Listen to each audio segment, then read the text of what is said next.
Hi, and welcome to video 4 for section 8.2. This will be the last video for section 8.2.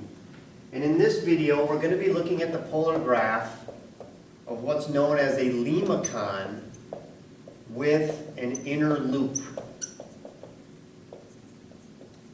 So, what does this guy look like? Let's look at the following equation. If we want to sketch r is equal to 1 plus 2 cosine of theta. If I sketch the basic cosine curve with the transformation, what happens? Well, this one cosine, that's my basic cosine graph. The 2 in front is the amplitude. It doubles the size. And then the 1 is my vertical shift. So remember when we had the cardioids, these two numbers were the same. 2 plus 2 cosine of theta, or 3 plus 3 sine of theta. When these numbers are different, we end up with a little different situation in terms of our graph. So first, let me sketch what the cosine curve looks like. And if you're on an exam or final exam, and you have to graph these and you can't remember what's the general form for a Limacon, how does this thing look? Which way is it pointing? What I would suggest is just graph this out on your cosine curve and then go ahead and plot the points, and it'll probably trigger your imagination like, oh yeah, this is a cardioid, or yeah, this is a rose, or whatever the case may be. So the basic one would have been as high as 1, as low as 1. But because of this 2, we're going to go as high as 2 and as low as negative 2. But then everything gets shifted up one position. So it starts here at the value of 3. At pi over 2, it's moved up to 1. At pi, I'm at negative 1.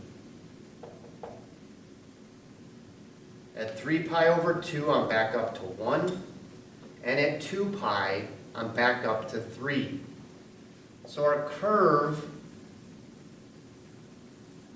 is going to look something like this.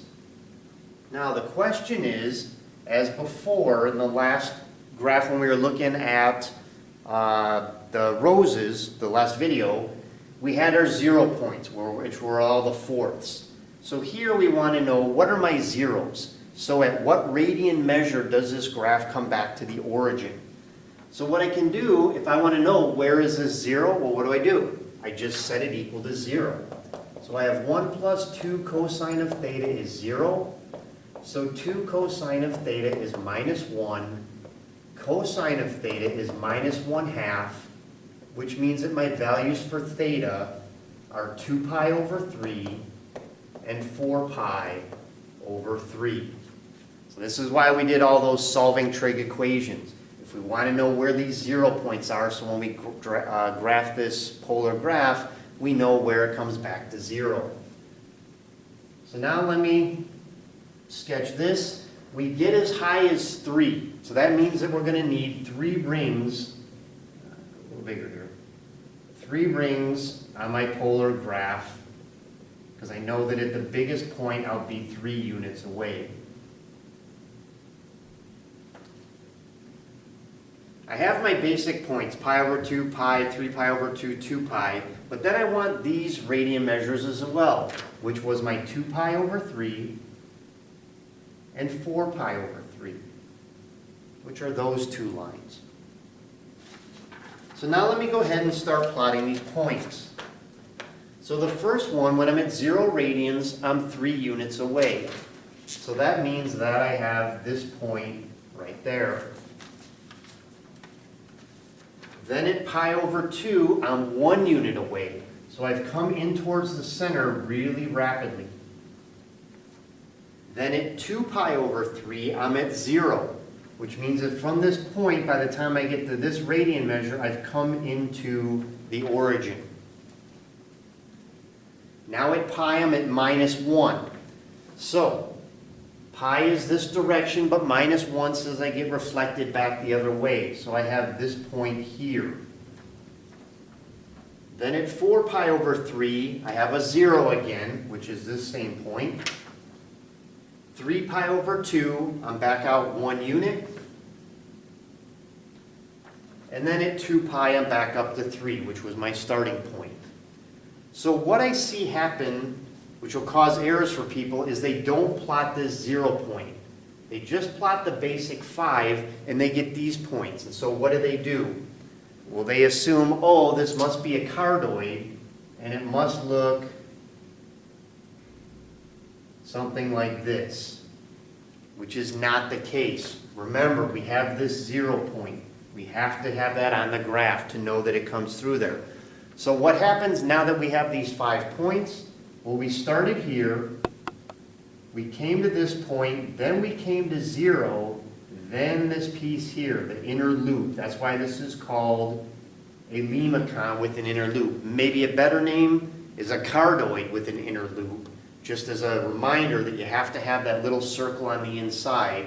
But that's what this graph crossing at different points does to us. It creates this little inner loop, this little inner oval that we have to account for. So this equation here, it looks similar to the cardioid, because cardioid would be 2 plus 2 cosine of theta, but when these two numbers are different, that should set off alarm bells saying, oh, this is a cardioid. They're different numbers. I have to have an inner loop. That way, if you just graph these 4 points, you still know that it goes through the origin and creates that inner loop. So that's the example of the limacon. If you go to page 552, and so I'll just talk too, like if we had 1 plus 2 sine of theta, it's going to do like the cardioid graph. Just turn it facing upwards or facing downwards. It just creates that inner loop as well. So that's why I didn't do a sine curve example, because it's the same idea as a cardioid. But on page 552, this has all the general equations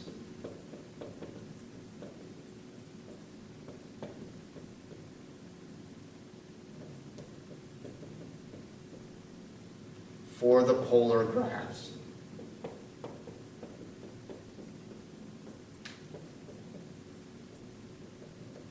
So you can go there, it'll have the circle, it'll have the cardioid, the roses, the limacons with the inner loops. That way you can go there, put that on your cheat sheet, maybe get some examples, and more importantly, remember the concept of if an equation is structured a certain way, what shape does it give you, which direction is it pointing, and so forth. So that's it. That's the end of video 4 for section 8.2, our polar graphs. Come on back and we'll look at our next video. Thank you.